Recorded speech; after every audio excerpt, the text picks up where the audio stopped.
Hi, my name is Brian Caffo, and this is the lecture on likelihood in the Statistical Inference Coursera class. This is part of our data science series, and this is co-taught with my co-instructors, Roger Peng and Jeff Leake. We're all in the Department of Biostatistics at the Johns Hopkins Bloomberg School of Public Health. So it would be hard to think of a more central topic to statistical inference than the likelihood. And the likelihood is a technique that by and large corresponds to when you have a fully specified statistical model. And so, let's talk about this. So a common and fruitful approach to statistics is to assume that the data arises from a family of distributions indexed by a parameter that represents a useful summary of the data. So for example, we might assume that our data x1 to xn arise from a normal distribution indexed by two parameters, right? The mean and the variance. So that's an example of doing that. So the likelihood, which we foreshadowed a little bit in other lectures, is the joint density of the data evaluated as a function of the parameters with the data fixed. And so we'll go through an example. So the likelihood is a central topic in all aspects of statistical inference, but there is a way in which you can directly use the likelihood to perform inference regarding the unknown parameter.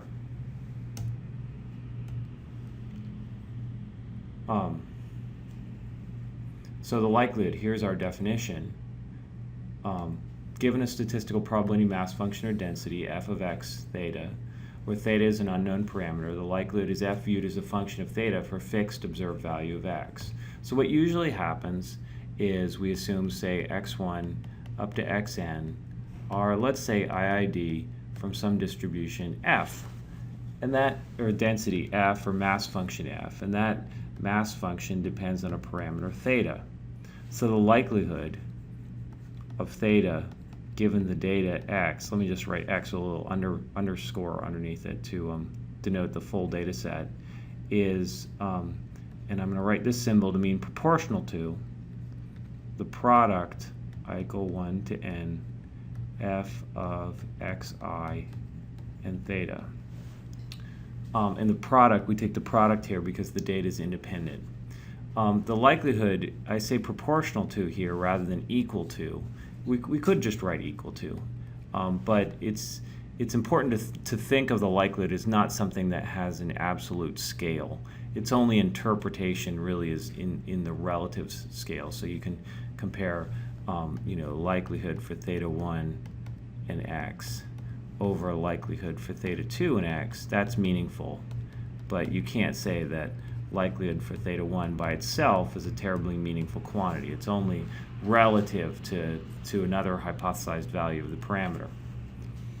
So that's the likelihood, and that's how we usually generate it. We usually have, for the purposes of this class, we're always going to have IID data, so we just take products of the density or mass function. So you can directly use, so the likelihood tells us about a lot of, underlies a lot of different theories of statistics. So as an example, Bayesian statistics is the likelihood is a central quantity in Bayesian statistics. In frequency statistics, the likelihood guarantees things about certain kinds of hypothesis tests via some very famous old theorems. And then in likelihood analysis, people just directly use the likelihood for analyses. And so I'm going to talk a little bit about that. And basically, likelihood analysis uses ratios of likelihood values. And there's kind of an interesting old paper that tries to come up with the idea of, given a model, what constitutes evidence. And if you buy into that kind of philosophy literature, then likelihood ratios measure relative evidence of one value of the unknown parameter to another. And then there's this interesting paper by Birnbaum that says that given a statistical model and observed data, all of the relevant information contained in the data regarding the unknown parameter is contained in the likelihood. That's a very controversial old result by a person named Birnbaum that has sort of been talked about for decades since he first introduced it. And if you have a bunch of which is kind of most germane to us, if you have a bunch of independent random variables, their likelihoods multiply. Okay. So let's go through an example, because I think it's probably very abstract for people right now, and it's a little hard to follow. I think with an example it'll be very clear. Suppose we flip a coin with success probability theta, so it's a potentially biased coin. And then recall that the mass function for theta is this guy right here, where x is either 0 tails or 1 heads. So this should not come as news to anyone. Suppose that the result is a head. Remember, a likelihood, we have to have the data in hand to create the likelihood. Okay, so the likelihood is, and then I'm going to write the likelihood, corresponding to the value of 1, which we observed, right? It's going to be theta to the 1, 1 minus theta to the 1 minus 1, which is theta, for theta in 0 to 1. So therefore, our likelihood for the 0.5 for a fair coin relative to the likelihood that the coin is unfair with a success probability of a quarter, quarter being 1/4, not the unit of currency quarter, is 2, right? Because what this is equal to theta 1 over theta 2, right? Because our likelihood is just theta. In this case, it's 0.5 or 0.25, okay? And so we would interpret this, if you're buying into the likelihood way of thinking about things, there's twice as much evidence supporting the hypothesis that the coin is fair to the hypothesis that the coin is unfair in the specific way of having a 25% chance as a head. And then you can compare any two possible values of theta, and the likelihood will spit back the relative evidence supporting either of those. Okay, now let's just modify the problem a little bit, and suppose now we flip our coin 4 times and we get the sequence 1, 0, 1, 1. Okay? So the likelihood, and I'm going to write it in this kind of weird way, the likelihood of theta, then given the data 1, 0, 1, 1, is going to be the part of the likelihood corresponding to the first one, the part of the likelihood corresponding to the second flip, which was a 0, the part of the likelihood corresponding to the third flip, which was a 1, and the part of the likelihood which is corresponding to the fourth flip, which is also a 1. Combine all these terms and you get theta to the 3, 1 minus theta to the 1. It's interesting to note, I think hopefully you can catch this at this point, that the likelihood only depends on the total number of heads and the total number of tails. So we might just write this as likelihood 1, 3 for the total one tail and 3 heads. Okay? And that's also a little bit weird notation, but I'm doing that just to remind us. It's also important to note that this idea that we don't need the full data set, we just need the total number of heads and the sample size, or the total number of heads and total number of tails, to specify the likelihood. And there's this concept called sufficiency, which says that the total number of heads is sufficient. It's sufficient to know them to know the likelihood, under the knowledge that the Bernoulli model and the IID model are correct. Okay.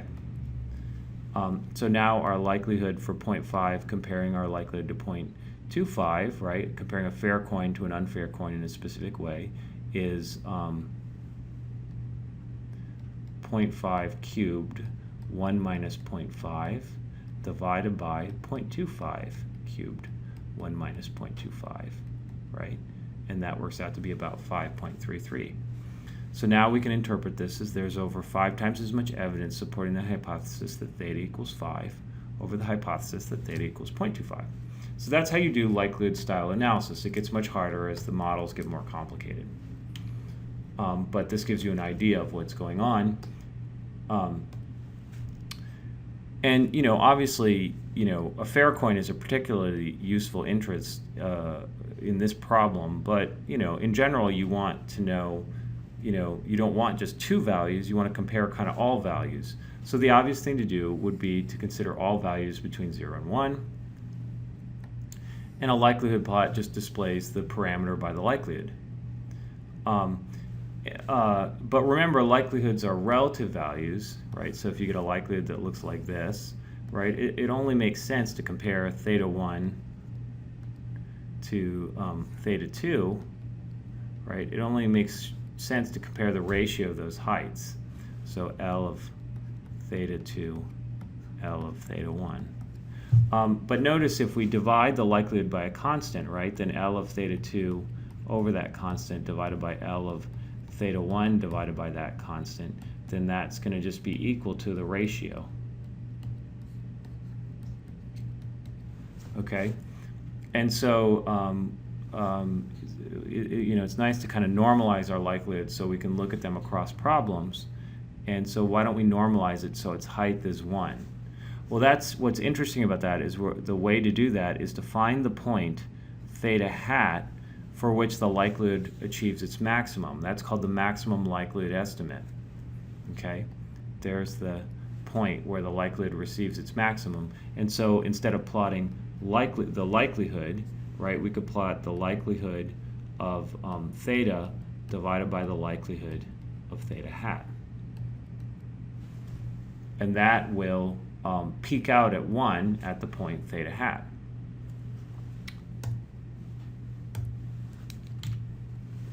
Here it is for our sequence of zeros and 1 values from our coin experiment. The likelihood does exactly what you want. So in this case, if you get 3 heads and out of 4 coin flips, the MLE, the point at which this achieves its maximum, is at the point P equal theta hat equal to 3/4. Okay, so here I've got a kind of a sequence of values of P. Well, I renamed it instead of theta, I'm calling it P. Here's my sequence of values of P that I'd like to, the grid that I'd like to plot my function on. And then the likelihood I would just be saying 3 successes out of 4 trials where I'm viewing my function as a function of the parameter, so I'm evaluating it at 1,000 values of P to plot my function. But then I divide it by the instance where it achieves its maximum at 3/4, right? And so we get this function right here, and notice it peaks out at 1, and then notice, of course, this function is going to be maximized at 0.75 at the MLE. Now, so the MLE is the best supported point given the data. Think about the MLE for a second. It makes a lot of sense, right? It's the value of the parameter that makes the data that we observed most probable. So it has this really nice interpretation.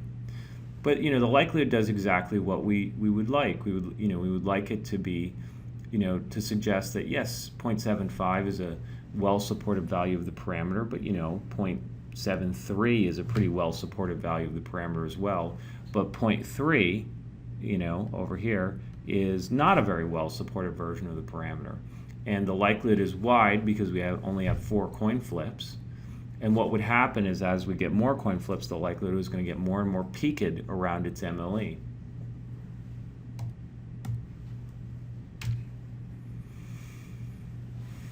Okay, so let's just discuss maximum likelihood a little bit more.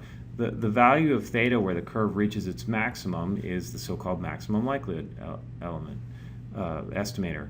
So it is the value of the parameter that is most well supported by the data given the likelihood. So it's called the maximum likelihood estimator, or MLE. So we could just define the MLE as the argument maximum of the likelihood over theta. And it has this nice interpretation that the MLE is the value of the parameter that makes the data that we observed most probable, right? So the likelihood is kind of thinking of the joint probability of the data as a function of the parameter. So it's sort of like tuning that parameter to where it makes the probability that we observe the probability of the data that we observed most probable, which seems to make sense because we did observe the data that we observed, so it must be somewhat probable.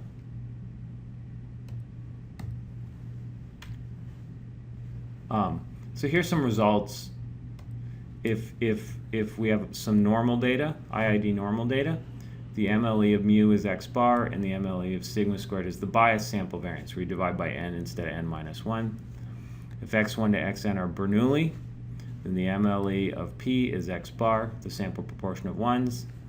If xi are binomial, ni, pi, then the MLE of p is the total proportion of 1s. Okay? If the x's are Poisson lambda t, if an x is Poisson lambda t, then the MLE of lambda is x over t, the rate. If you have a bunch of IID Poisson random variables, then the MLE of lambda is the total number of events divided by the total rate. Okay?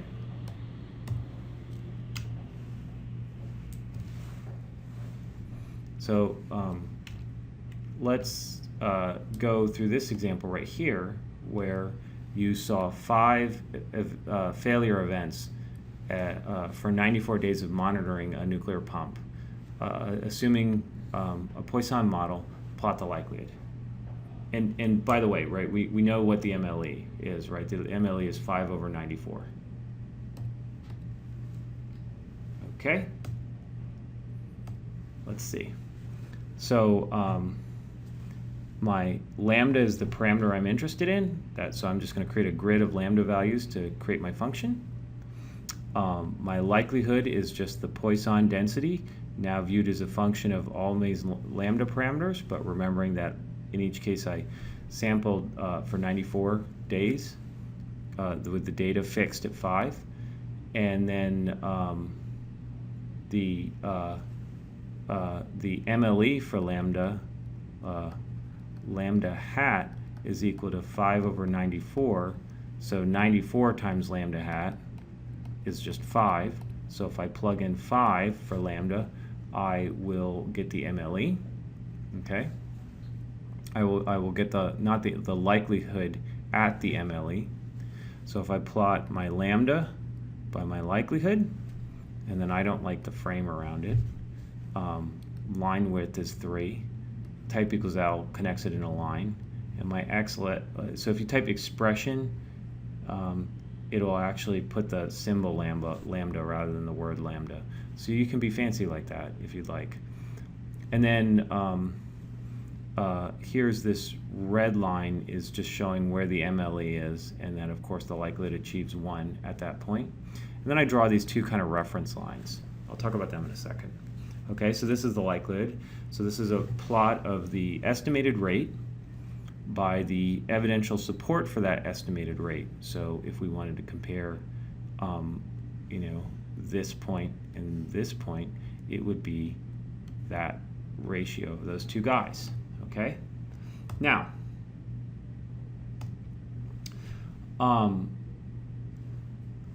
I like to draw these reference lines for the following reasons. So this reference line is at 1/8, and this reference line is at 1/16.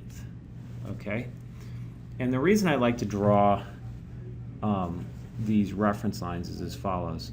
You know, this point, you know, so I know that this line is 1/8 right here. So take this value of lambda right there and compare it to the MLE value of lambda, right? This ratio, because the top is 1 and the bottom is 1/8, that ratio is 8 if you put the MLE in the numerator, and 1/8 if you put this value in the numerator. And the same thing would go for this value right here at that corner. So basically, the MLE is 8 times better supported than that point. But then if I take any other point in between the two, right, its height, you know, because its height is a little bit less than the MLE, we know that it's going to be slightly less well supported, and so that it'll be slightly less than 8 times better supported. Okay. But what's interesting, right? If you were to take now, remember this is 1/8 right here. Take this point right here, right? Okay.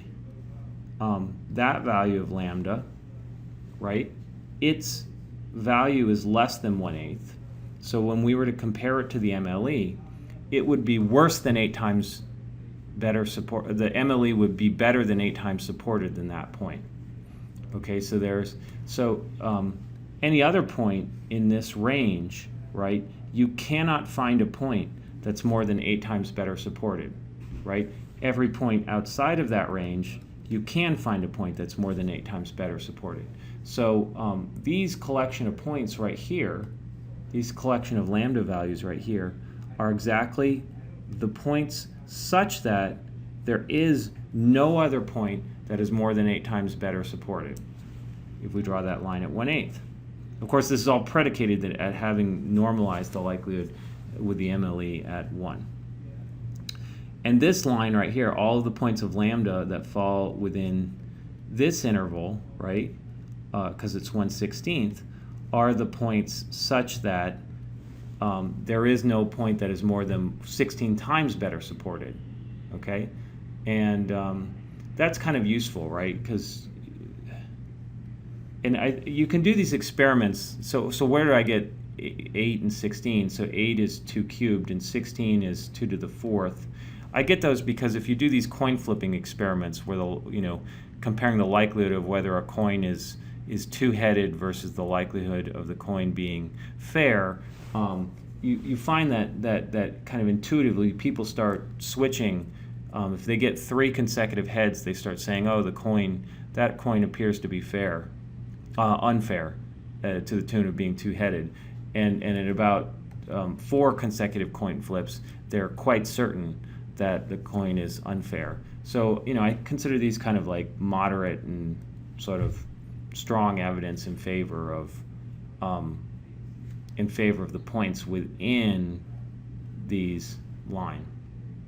So just to reiterate, if you take this interval, it's kind of like these are basically the likelihood equivalent of a confidence interval. And so if you take all of these points, there is no such point that is more than 8 times better supported given the data in the model. If you take a point outside of it, say this point, we know at least one point, namely the MLE, that's more than 8 times better supported. So those are little so-called likelihood intervals. And you might say, well, wait, the 1/8 is kind of arbitrary, but it's no more or less arbitrary than, say, constructing a 95% confidence interval. What you really want to give people is the full plot, because it conveys all of the relevant information. The only problem with likelihood is if you have multiple parameters, like in a regression setting, then you have to figure out how to do something that displays just the likelihood. But I wanted everyone to at least hear about the likelihood. The remainder of the class will be focusing more on kind of frequency style inference that does not show likelihood-based plots, but I wanted people to be aware of this style of inference.